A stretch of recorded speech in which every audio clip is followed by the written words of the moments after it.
Welcome back to Recover Your Soul. I am so blessed and honored to have you here with me today. I thank you for being on the soul recovery journey with this deeper dive. It means a lot to me that you're here doing this with me. I'm still learning, I'm still growing, I'm still figuring this out. We're together, we're doing the work that will recover your soul. Today's episode, I wanted to talk about a journaling tool that has been really helpful to me in my life, and that it's helped me to be able to work through what's going on in my head. It's helped me to be able to work through my frustrations, and mostly it's been about learning how to let go and how to turn it over. So I call it my letting go and turning it over tool, and that's what I wanted to share with you here today. So I've been journaling for years, and I feel lucky that I've always felt safe in journaling. I know for a lot of people, early on, there's something that happened in their life where someone read a diary or read a journal that has made it so that they don't feel safe in being able to journal. And so I really want to acknowledge that I know that's the case for some people. And so we'll get to that in a second.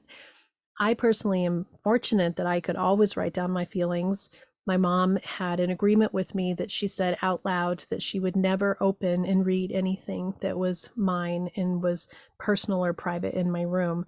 And that was really helpful to me to feel like whatever was in my room, I could have be safe. And luckily for me in my life, that's how that's always been. Rich and I don't open each other's stuff. We don't look through each other's phones. We don't read each other's writings. And that was just an agreement that we made as well that has been carried on. So I've been fortunate enough to be able to really just pour my heart out on the pages of journals. And in the beginning of journaling, when I was a kid, I was an only child. And so I think that was a great way to feel like there was somebody that was connecting with me, somebody that I was talking to. And I think I journaled a lot when I was younger, just about innocence, just about feelings and trying to work my feelings out and trying to understand and maybe even capturing how I felt at that time or what was happening in my life. And as time went on and I got married and had the kids, I think that my journaling was really a place where I could pour out my pain, a place where I could have my frustrations and my discontent, and that it didn't hurt anybody. And I tried as much as I could to not be the kind of person that just went around and complained and complained and complained to other people, partially because I was trying to hold it together on the outside and didn't want everybody to really know what was going on behind the closed doors of my home and my family and in my heart. So many people have come to me over the years and said, I started hearing your podcast. I didn't know all that stuff was happening with you and Rich at home or with you. And I think we all are like that on some level. We're trying so hard to keep it all together, to make sure that everybody's okay, that from the outside, it doesn't look like the complete shit show that it might feel like on the inside. And you know what? It's not like that every day. For most of us, there's reprieve. There's times when it's more chaotic and times when it's less chaotic. It's okay. This is life. This is the complexity of being human. So on those pages in my journal, when I go back and flip through them, because I've been able to keep them, I see a lot of pain and I see a lot of disappointment. I feel a lot of deep sadness and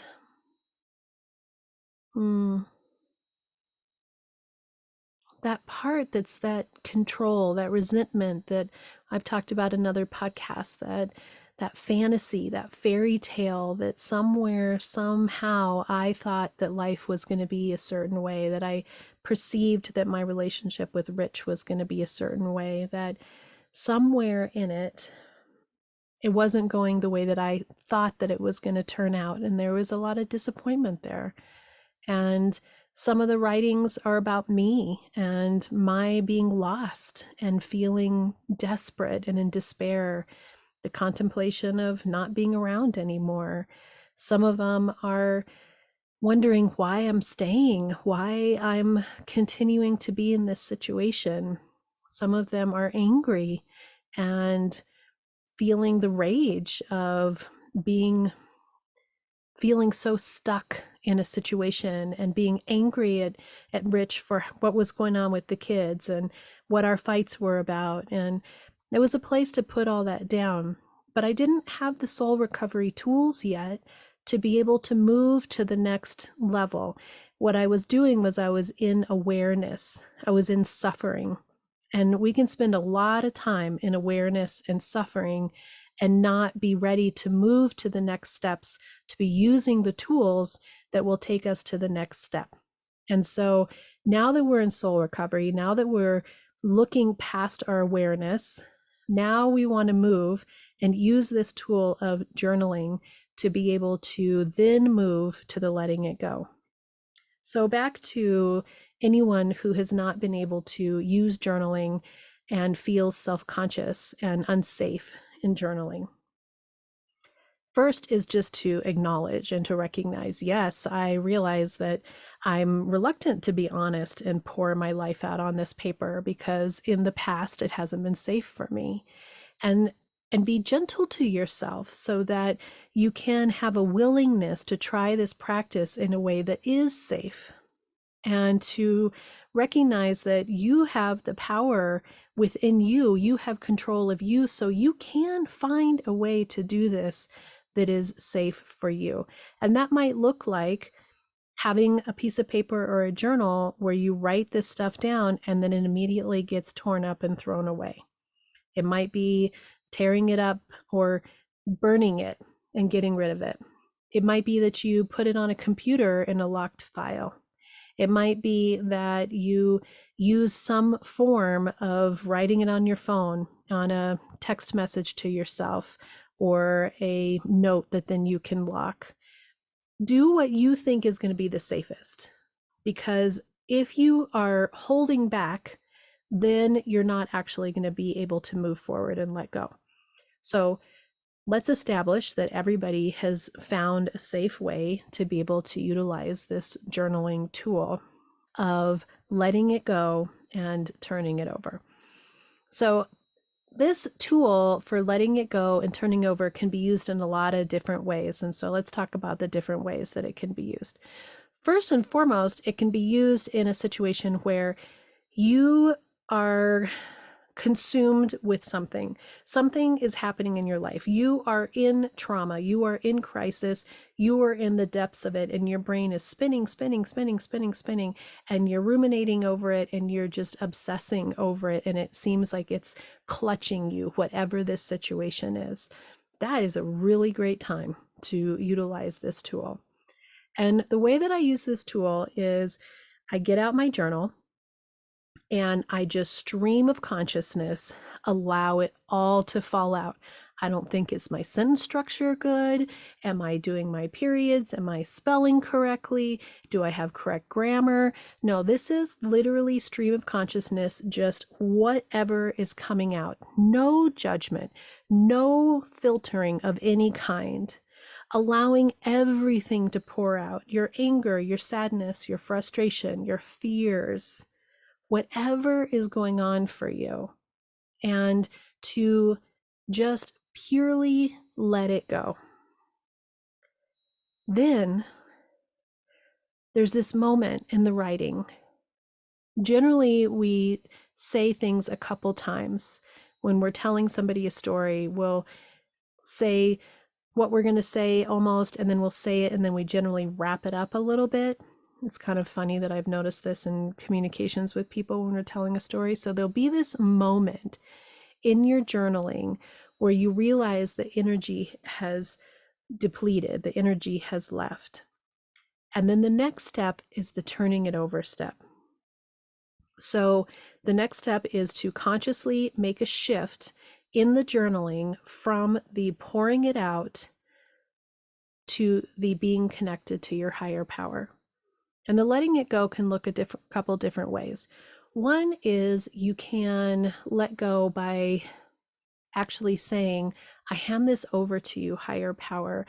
This feels powerless to me. I feel hopeless here. I feel unmanageable. I feel out of control. I feel overwhelmed. And I am asking for you to remove from me these emotions. I am turning over to you what I feel, so overwhelmed with. Another one is to be able to ask for guidance. Higher power, I'm asking for guidance in this situation. I'm asking that you will help me see it differently, that you will help me be with this differently. Can you be there for me while I'm standing in this dark time? I need your help. It's actually asking for help. And then in the midst of all that is this release, this awareness that we can actually let it go, that whatever was poured out on the paper is now released, that we can ask for compassion.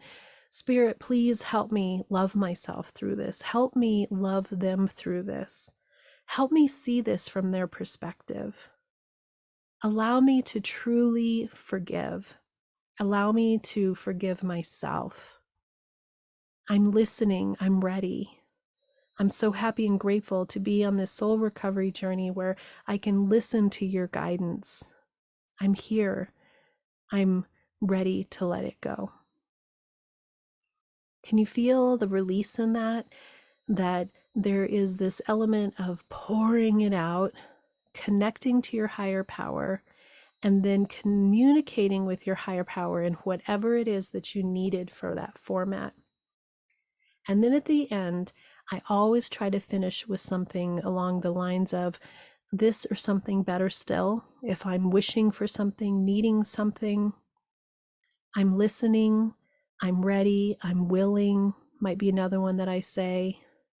I trust and know that all is well in this situation, might be another one. I pick something that is a capture of my belief in my higher power, that I can hand it over. Thank you, God, for letting me give this to you. And then I generally finish with, and so it is, and a heart, and my name. And for me, when I do these exercises, there's something really profoundly releasing. And so let's say you're not in crisis. Let's say that you're not in a crisis, but you are in a situation where it's in the back of your mind and it's hard to let go of, and it's kind of just rolling around in there. And so it's time to go do something fun, to go be relaxed, to not be ruminating or obsessing over this situation, but you don't feel completely in crisis. Another great tip and tool is to do this for 10 or 15 minutes before you go on to another thing. This is also about helping you calibrate for whatever the event is that's going on, so that you're cleaning and clearing your energy in preparation for just being present and letting go of whatever this craziness is in the outside world. So in that situation, I'll do the exact same thing, and I'll give myself this moment to be able to release what is going on. Same thing, stream of consciousness, no holding on to anything, just totally free form, whatever it is, releasing, asking for the release. And then I might actually take an extra step, which is to calibrate and set myself up for the feeling tones that I want to feel in the event that I'm going to. And then I would use the I'm so happy and grateful tool. So you've done your dumping, you've done your handing it over to spirit, and then I would move to the happy and grateful, or the I love tool. So then I would say, I'm so happy and grateful that I get to go to this event with my family tonight, and I love that we can just let each other all just be exactly who we are. And I'm happy and grateful that I feel centered in myself, that I know that I can be my fullest expression of self, and that I can be present with whatever happens. And I can stay centered because I know that I'm connected to my higher power. And I'm so grateful for that. Can you feel how that then is setting you up to be able to walk into whatever the situation is, whether it's supposed to be fabulously fun and you're afraid that you don't even know how to have fun anymore, to something that might be a stressor, that you're setting yourself up to be able to be present and connected in that moment. So there's all kinds of things that you can use this letting go and turning it over journaling prompt for. And I have just found it to be so important in my life. I basically do it every morning. So in my spiritual routine, I wake up in the morning and I have generally blocked out at least an hour of time for myself in the morning, which I'm honored and blessed to be able to have time in my life to do this. And I do some meditation, I do some spiritual study, and kind of depending on how busy my mind is, if my mind is really busy and distracted, I'll do the journaling first because it helps me to release whatever's spinning in my brain. If I'm feeling pretty calm, then I'll do the journaling after I've done the spiritual part. And generally, there's not very much dump to be done. Then it's really a conversation and a connection with my higher power. And it's actually moving into the visioning, the gratitudes, the awarenesses that I'm having, the feelings that I'm feeling that are the connection of peace and contentment, and telling spirit how grateful I am for those feelings, because then I'm doing the calibration and the setup for the day. And sometimes my journal entries are half a page and sometimes they're 4 pages or more. It really is just allowing whatever I feel in that moment. When we let our brains just run, the monkey mind spinning, we're telling ourselves stories. We're letting our old programming, our old belief systems, our old patterns run the show. It's through prayer and meditation and spiritual practice that we learn to change those patterns in our brain. We learn to control our mind more. And I find that this journaling is part of my meditation practice because it's about learning how to slow down my thinking, how to have clarity of what my thinking is.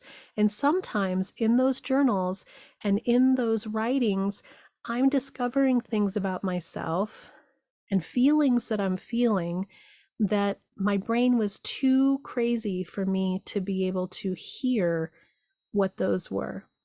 And when I have those clarity moments, those moments where, that's what's really going on, then I can have peace and I can have healing and I can ask for it to be resolved, or I can ask to see it a different way. So if you haven't done journaling before, start easy. Just do it for 3 minutes. It's not something that you have to do perfect.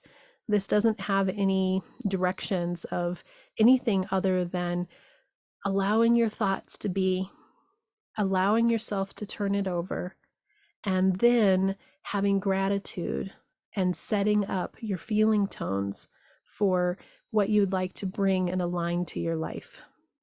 Those are the tools for letting go and turning it over in journaling. And again, you can do it on the computer, you can do it on your phone. I like handwriting. You can do whatever works for you. This is your connection to yourself, your connection to your higher power, your soul recovery journey.